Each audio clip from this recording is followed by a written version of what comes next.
во вездо да се гледат што земат и как земат. А јас сакам да дам 60, ама не е хит, мора да се хани 40. Ќе му земам 5 кила од картон да го боре главата, да знае. Да ме гледа и ми вика мене шекната. А дали е доктор или музичар или обичен селячишто тринци, и јас сум селяк од Карбинци, ама со култура. У плин да ти варам кафе. Има бе, дојди дал Господ. Па немам изгорена банка, не работам.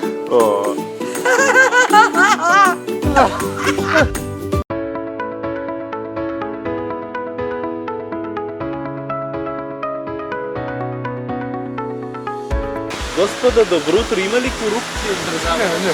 Има ли корупција? Епа има, вали. Шо прашате, бе? Шо прашуваше не? Многу пат сум бил пијан, така да не се сеќавам. Греано вино и домашна ракија. Вакцина? Каква вакцина? Виж, че ја не ми имаш проблем, што никој не ти зла. Ја му се смееш, ја му не треба да гледам. Абе, што се смееш, интересно ме да.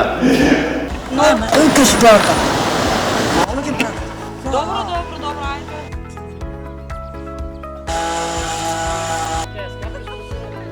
Добре, ме чувствувам, чек само.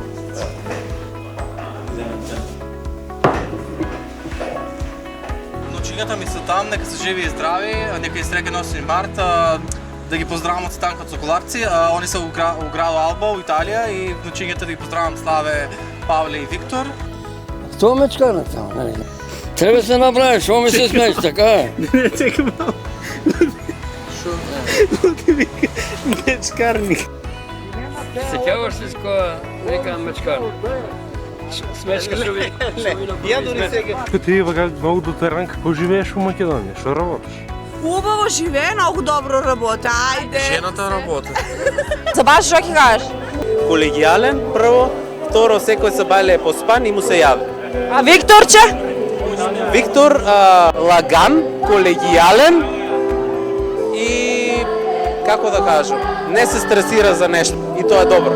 Каква ви е уредничката, колега? Супер, ја представуваше, мислеше у главата дека е строга, дека е некоја дигноглава, поради тоа што... Супер, ја представуваше, мислеше у главата дека е строга, дека е некоја дигноглава, поради тоа што...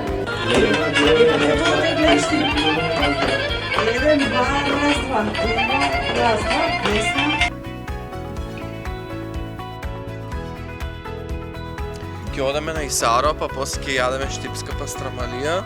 Знаеш дека е Исаро, друг? Да, таму е. А ќе прошетаме низ Штип, ќе одеме Ајде, брзаме се, затворете, брзаме се. Нека се Добре, шо носиш? се. Не е смешно, значи, столю. За оволи школучик, видете, значи, палтото му го носам. Дай е камерата. Не ми требаш, значи, веќе можам само. Чао! Бай, бай! Значи, ключевите се кај мене.